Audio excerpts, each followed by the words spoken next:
See the light right there? Yeah.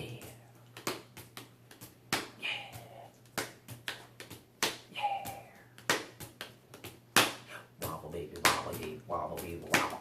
Wobble baby, wobble baby, wobble baby, wobble. Wobble baby, wobble baby, wobble baby, wobble. Wobble baby, wobble baby, wobble baby. Get in there. Yeah, yeah. I'll get in there. Yeah, yeah. I'll get in there. Yeah, yeah. I'll get in there. Yeah, yeah. Hey, little people, won't you back it up now? Back it up. Hey, big people, won't you back it up now? Come on. Back it up. Hello, everybody. Thank you for watching. And for those who are new, welcome to our channel. Don't mind us. We just acting the fool today. And we having a good time at the same time. So welcome to our channel. We hope that you are having a good day today as well. And my name is Marshall, for those who do not know, and this is my lovely husband. Vito, a bandito. Vito Corleone. That's what I was gonna be. That's what they call me. Anyway, again, thank you guys for watching. And today we're going to be talking about the importance of waiting for God and His timing and the consequences of not waiting on God's timing. So if you're in that valley of decision, if you're just trying to make sure that you stay in God's will, you want to make sure that you stay tuned, because we have some lovely information we would like to share with you in regards to our experiences and how God has dealt with us in making decisions in the flesh out of His will. All right? So we love you guys. So I pray that you guys will please listen attentively, and don't forget to subscribe to the channel and share with your friends. And we'll be back.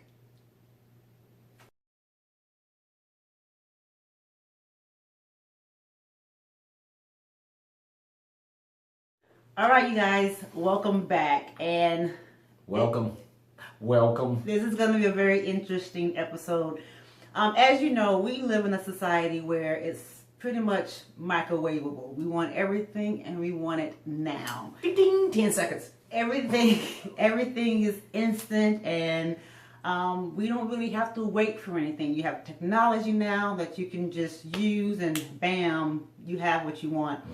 And a lot of times we take that perspective and that concept into our lives in pretty much every area of our life, and not really allowing God to be our guide. And it's easier for us to just go ahead and satisfy that craving immediately versus waiting on God, because sometimes God's timing is longer, of course, than ours. But God is a perfect God, and He knows all things, so He knows exactly what we can handle at that particular time and what we cannot. And a lot of times we go ahead of God, especially when it comes to relationships, and we find ourselves hooking up with people that God never intended for us to hook up, or hooking up maybe with the person He wanted, but out of His timing. Come on now. So perfect timing is so important. I'm sorry, did that sound like a deacon? Yes, you did. No deacons, please. No deacons. So we have to be very careful when we say that I believe this is God and we're going to go ahead and do it, and not really getting that confirmation from God, and then just going ahead and doing what we want to do. And recently, my husband and I have been talking and meeting people who have pretty much gotten themselves into relationships, and God had nothing to do with it. It was them, all them, and now they're suffering and feeling the consequences of that. And we definitely want to kind of touch on that later on, in regards to once you already have got it, you're in it, what do you do? That'll be part 2. Y'all just rhyme. I don't know, girl. What did you do? Good, though. I'm part telling you. 2.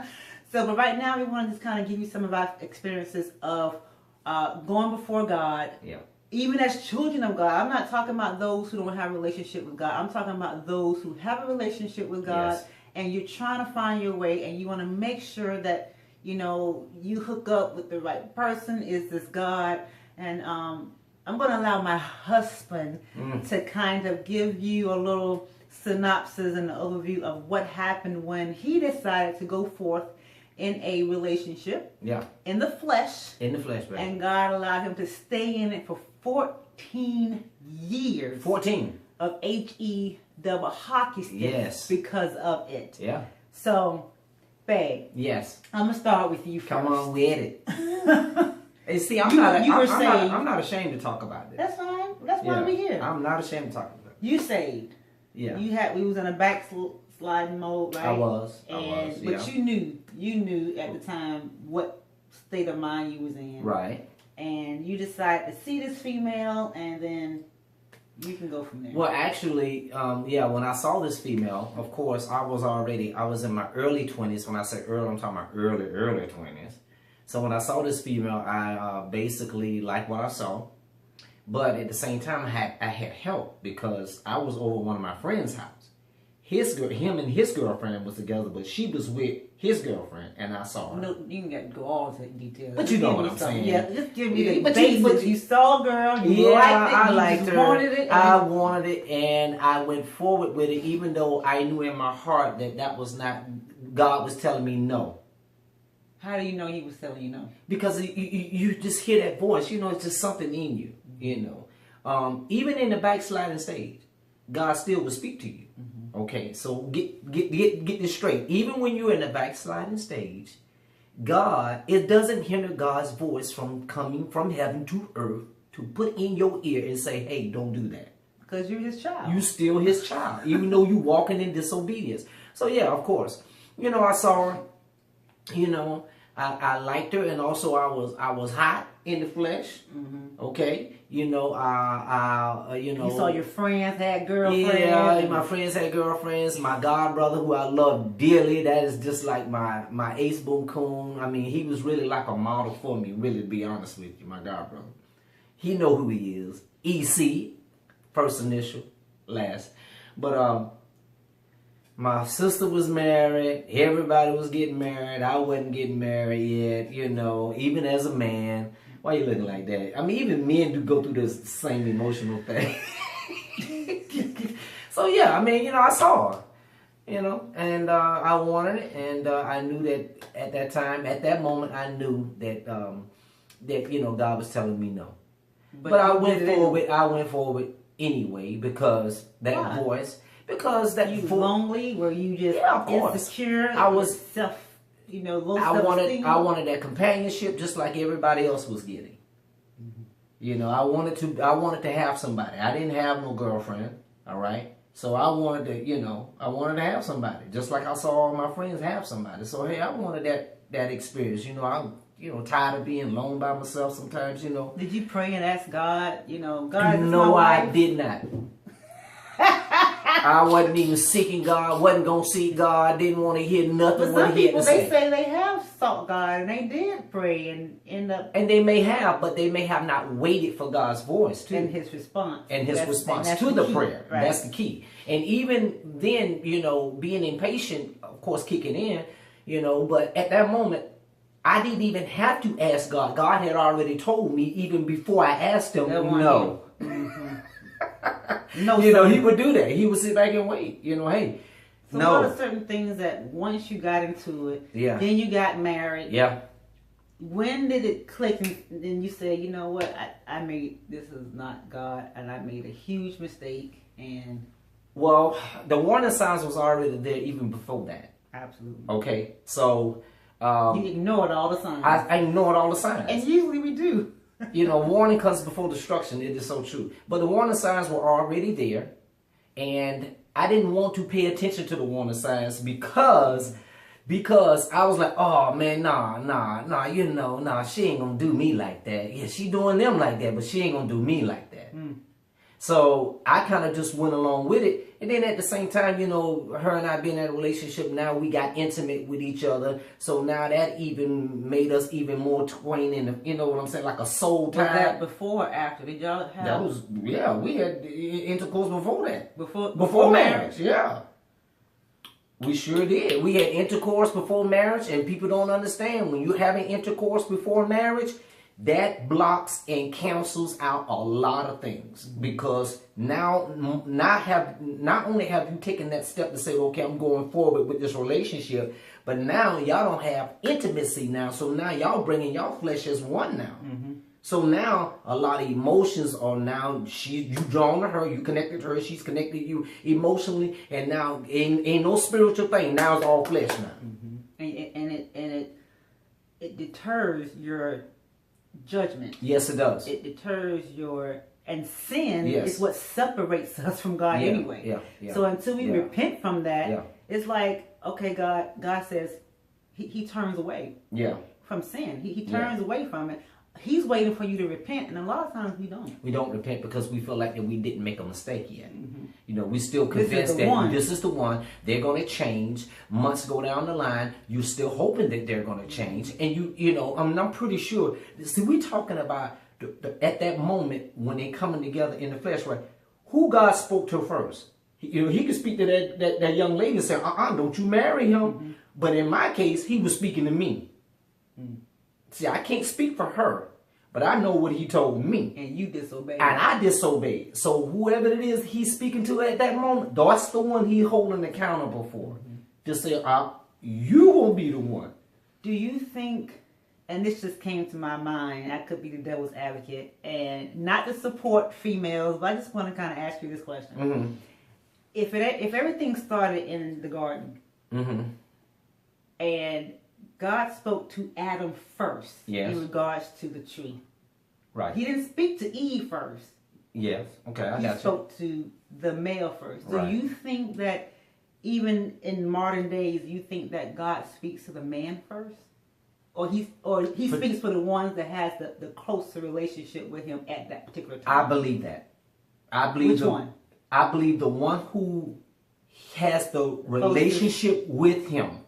That's the one who he's speaking to first. Okay. And I said that only because sometimes we think, you know, the males are the ones that God would speak to because they were the first. And that's not true. That's not true. Adam had a relationship closer than Eve at that particular time, I believe. Because she wasn't created yet. Right. Right. She wasn't created yet. So then, and when she came along, it was so many things that God had already dealt with the Adam aspect before, like you say, Eve even came about. So I believe it has to do with those who have that closer relationship with him. Exactly. That God holds responsible in regards to moving forward in anything, especially relationships. Okay. And have you ever heard these stories? And we've seen it in movies where both of them just feeling, we just don't supposed to be doing this. Right. And at that moment, God is speaking to both of them. That would be awesome. I mean, it works sometimes in movies. It does, you know. Like, I don't think we should get married. You think? I believe it happens. It happens. It happens because God is so balanced, right? And He's so a God that's not in a box to where He can speak to one who's paying attention, and the other one, and the other one at the same time, and then both of them come together and say, "I just don't think this is gonna work." And you're like, "Oh, thank you. I wanted to say it, but I just didn't know how." And when you have that relationship, that's why it's again so important to have that relationship with God. Because then two people can come together as sisters and brothers and say, Daddy said no, so we need to let go. And then we can still be on good terms. But then when you're unequally yoked, you have one up here and the other one down here, you're going to always have that battle and that struggle with each other, trying to hear the voice of God. And how about this? 3 months while we were dating, my relatives saw it way before I did. And usually people from the outside my sister, see it. You know, I just couldn't figure out why. My sister was, you know. That's called confirmation. You know, she didn't, you know, click with that individual. You know, and I'm like, well, why you don't like that? You know, I was fine. And you know, and I could see it, but back then I couldn't see it. So it was like, the people around you know. They know. And that's the wonderful part about it. That's how much God loves His children. Even when you can't grab a hold to it, He'll put people in your path. I'm sorry, y'all. Even though you may not see it, God put people in your pathway who's able to see it. But some of them will not say anything because they don't want. Because they know, but some of them they will not say anything. So I mean, it's like that's why God is just such a God of love.